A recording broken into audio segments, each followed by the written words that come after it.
Bonjour à tous et bienvenue. Vadim Vassiliev quitte donc l'AS Monaco. Alors si vous suivez cette chaîne, vous ne devez pas être spécialement surpris de la nouvelle. J'évoque le feuilleton de l'AS Monaco depuis quelques mois et notamment les tensions entre le Palais Princier et le propriétaire de l'ASM, Dimitri Ribolovlev. Alors, on va essayer de mettre en perspective l'éviction de Vadim Vassiliev, de la comprendre avec des faits nouveaux et surtout en comprenant bien le contexte particulier à Monaco. Je rappelle que l'AS Monaco, forcément, c'est le club du prince. Donc la famille a encore 30% de l'actionnariat, 70% appartient à M. Ribolovlev. Donc de fait, ils ont un droit de regard sur tout. Et ensuite, l'AS Monaco, c'est la chasse gardée des Monégasques. Il ne faut pas l'oublier, c'est un contexte très très particulier. Donc on ne peut pas arriver à Monaco sans prendre connaissance du véritable contexte et faire comme on ferait chez soi. C'est complètement différent. On est à Monaco. Or, Vadim Vassiliev, qui a un bilan au final très correct, hein. Monaco va gagner des titres, demi-finale de Ligue des Champions, beaucoup de profits, etc. Il a fait plein de très bonnes choses, mais il a aussi une gestion très suspecte, notamment sur des montants de transfert et ce qu'on va appeler un mandat club. Et les mandats club, je pense que si Dimitri Ribolovlev et son équipe ont mis un peu le nez dedans, ou sur les comptes en général, ils se sont peut-être rendus compte que va falloir justifier certaines choses. Parce que ce que je vais dire n'est pas condamnable par la loi, bien entendu, ça se fait, c'est légal. Mais par contre, on peut se demander pourquoi cela a été fait. Et je vais vous expliquer pourquoi. Alors, on peut avoir deux types de mandats. Le mandat pour le joueur et le mandat pour le club. Je m'explique. Admettons, je suis agent de X joueur. Admettons, regardez, parce que ça, je n'ai pas montré. Ça, c'est beau, les enfants. Ça, c'est porté par Jérémy Toulalan en Coupe d'Europe, en plus, quand même. Enfin, bref. Donc, admettons, je suis l'agent de Jérémy Toulalan qui est revenu, qui fait un comeback. Ok. Donc, j'ai mon joueur. Donc je le représente. Sauf que je peux dire qu'admettons, je n'ai pas de raison en Turquie, un agent ou un intermédiaire me contacte parce qu'il aurait des offres de Turquie pour mon joueur, donc je lui signe un mandat de représentation disant qu'il me représente pour le cas de Jérémy Toulalan pour des offres de Turquie. Je peux mettre une durée, admettons pour 48 heures, pour une semaine, etc. Bref, je lui signe un mandat. Ok. Les clubs peuvent faire la même chose. C'est-à-dire, vous voulez vendre un joueur. Sauf que vous n'allez pas contacter directement les directeurs sportifs. Autrement, vous êtes en position de faiblesse sur la négociation. Alors, il y a deux moyens. C'est soit vous passez directement par les agents du joueur. Les agents du joueur s'occupent de ça. Mais parfois, les agents du joueur n'ont pas le réseau nécessaire. Or, ce que vous pouvez faire, c'est vous signer un mandat à un agent, un intermédiaire, en lui disant voilà, vous me représentez donc l'AS Monaco pour vendre X joueurs. Donc, on appelle ça un mandat club. Et vous récupérez, je crois, c'est entre 6 et 10% de la somme possible du transfert. Alors, il y a des mandats club qui se justifient sans problème. Même ceux de Jorge Mendes, des fois on peut dire Jorge Mendes, bon, même sur Mbappé, pourquoi il prend 5% du transfert de Mbappé? Bah quelque part parce qu'il avait aussi ramené le Real Madrid, c'est quand même lui voilà, qui avait fait un peu les contacts. Donc quelque part, vu que le Real a fait une grosse offre, pareil, au moins obligé de s'aligner, donc tu peux le justifier. Mais il y a 1% du transfert d'Mbappé qui est parti à Roberto Calanda. Il a fait quoi Calanda? Calanda qui est d'abord? Calanda c'est... Quelqu'un, vous pouvez le voir sur son site officiel, j'ai mis en lien de description. Alors vous voyez, il y a des gros clients qui est à Baldé, vous le voyez avec Marquinhos, vous le voyez avec Coutinho, avec David Luiz. C'est pas lui qui les gère. Lui, il travaille pour d'autres agents plus importants, notamment Giuliano Bertolucci et Chiaggio Rapchia, vous savez, ce mystérieux homme à 4 identités qui avait un mandat d'arrêt décrété par Interpol il y a quelques temps et qui était le prête-nom d'oligarques russes qui avait financé notamment les réseaux de Ben Laden en Tchétchénie. Bref, les joyeuses affaires du football criminel.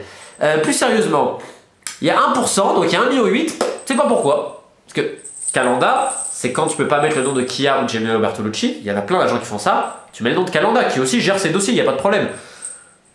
Donc c'est passé où ce pourcentage-là? Pareil, une boîte d'agents qui s'appelle Classico Sport Management, ils ont du monde, ils ont pas mal de collaborateurs, etc. Comment tu peux justifier autant de mandats à Classico? Est-ce que Classico a la capacité de peser autant à l'international? Non, alors ils vont peut-être m'appeler, il n'y a pas de problème.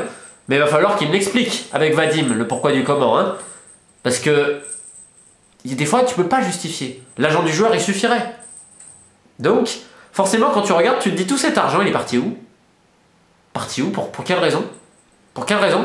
Alors après, on peut aussi parler des méthodes, des pourquoi il y a autant d'affinités, notamment avec certaines personnes de Classico. C'est très intéressant et j'imagine que quand on comprend un peu les us et les coutumes du football, on peut voir les supercheries assez rapidement. Et en fait, Dimitri Ribolovlev a le souci de divers hommes d'affaires entrant dans le foot, c'est-à-dire qu'ils n'ont absolument aucune connaissance du milieu où ils sont. Et il se fie à des conseillers.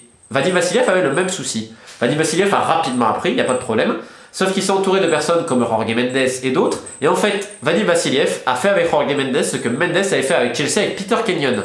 Je vous ai mis des articles dans la description, vous allez un peu mieux comprendre. c'est le même schéma qui s'est répété.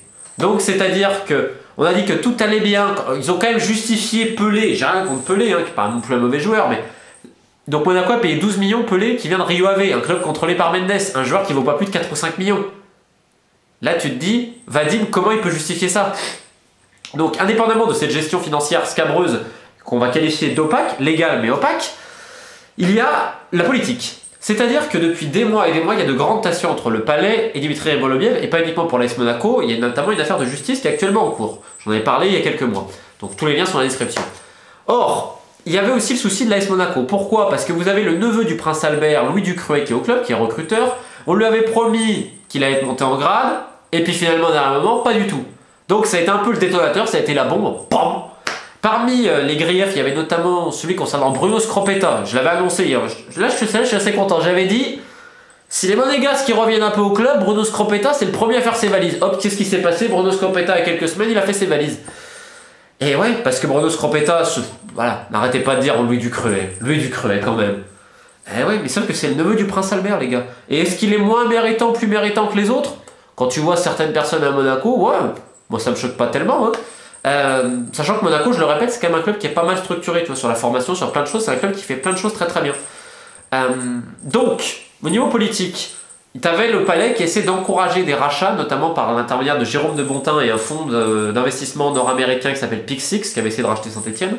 Il y avait également d'autres propositions, Dimitri Ribolovlev avait également été contacté par des gens du Golfe et également un fonds de pension nord-américain ces derniers mois, ces dernières années. Donc, il y avait toujours eu de l'intérêt pour Monaco. Et c'est vrai qu'ils essaient de pousser à la revente. Il y a également des gens du Palais qui ont contacté divers journalistes ici et là pour filer des docs. Donc ça a été vraiment, on a essayé d'asphyxier Dimitri Ribolovlev et Vadim Vassiliev. Et là, quelque part, regardez ce qui se passe, regardez l'ironie. Aujourd'hui, Louis Ducruet, il a été nommé adjoint de Vadim Vassiliev. Donc Vadim Vassiliev n'est plus là. Donc il arrive en apprentissage. Parce que là, il va être adjoint de la prochaine personne qui va remplacer Vadim Vassiliev. Donc, il est à un poste à haute responsabilité. On met quelqu'un du sérail de Monaco. Et de l'autre côté, on met sur un plateau la tête de Vadim Vassiliev. Et là, d'un coup, vous n'entendez pas Dimitri Ribolovlev et Vadim Vassiliev, il faut les bouter hors de là, il faut les attaquer en justice. Vous entendez, ah, il a pris la bonne décision, mais on n'en a pas fini avec Vadim Vassiliev. Donc je ne serais pas étonné de voir d'autres affaires avec Vadim à Monaco, parce que ça a vraiment été très très très très très loin. J'avais expliqué dans les dernières vidéos, donc je ne vais pas me répéter. Mais évidemment qu'il y a aussi un côté politique, parce que là aujourd'hui on apaise les tensions. Donc en fait hier soir, c'est là où Vadim Vassiliev apprend qu'il part. Il y avait notamment dans cette réunion le prince Albert, il y avait Dimitri Ribolovlev, il y avait des gens de sa garde rapprochée, également une ou deux personnes du palais. Sauf qu'ils ne savaient pas le timing. Les Monégasques étaient peut-être plus sur une solution plus douce, mais la décision elle a été prise de tout en haut, pour un peu tout ce que je vous ai dit. Donc là maintenant ça pose aussi d'autres questions, c'est-à-dire quid de Nicolas Olvec, peut-être plus ou moins le directeur administratif, etc. Si je dis pas de bêtises, il lorgne un peu sur le poste à Bordeaux. Peut-être que j'en dis une, je sais pas. Non, je crois pas que j'en dis une. Je crois pas. Je sais que Nicolas Olvec, là, ces jours sont comptés pour lui. Quid de Michael Emenalo, qui était le chat noir pour Vadim Vassiliev, il faudrait qu'il l'accusait de tous les mots, c'était un peu la brebis galeuse. Sachant que c'est vrai qu'avec Louis Ducruet, il faudra voir l'association. Il ne pouvait pas virer Manalo comme ça parce qu'il a un contrat. Là aussi, quand on voit le contrat des Manalo, on se dit qui a fait passer ce contrat-là. Pareil. Donc on a essayé de le recaser en scouting. Je rappelle que il l'avait emmené rapporté de Chelsea, etc. pour être le directeur sportif. Mais en fait, tu pouvais pas réellement être directeur sportif non plus à Monaco parce que Vadim décidait plus ou moins de tout. Donc c'est un temps qui maintenant est révolu. On va voir ce qui va se passer. Je sais que Dimitri Ribolovlev serait plutôt enclin à ramener une personne de sa nationalité, donc russe, au club. Je ne sais pas exactement, j'ai pas encore de nom à vous proposer. Néanmoins, j'espère qu'avec ce petit éclaircissement, vous comprenez un petit peu mieux ce qui se passe. Mais en fait, la situation de Monaco, on peut la transposer à des quantités de clubs en France. Tiens, au hasard, Angers.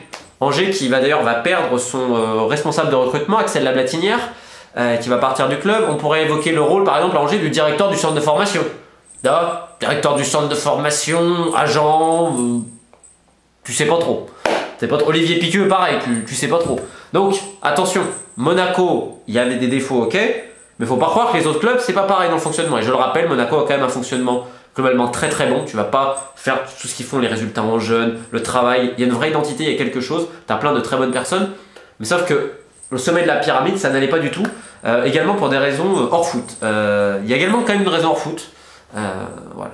Je pense que quand tu arrives à un certain degré de pouvoir, après, tu commences un peu à péter les plombs. Et c'est un peu ce qui est arrivé là. Donc voilà, écoutez, j'espère que ces éclaircissements vous permettent d'y voir plus clair. Et puis n'hésitez pas, si vous avez des questions, j'essaierai d'y répondre. Et quand même, pas des beaux maillots ça. Alors j'ai pas le maillot de Mohamed Kalon, ni de Javier Chevanton ou de Georgie Welcome, mais bon, on sait jamais. Parce que j'aimerais bien le Honduras en plus bientôt, mais bon. Donc j'essaierai peut-être de vous retrouver Georgie Welcome, ça ce serait bon. Allez, j'en ai assez dit, à bientôt.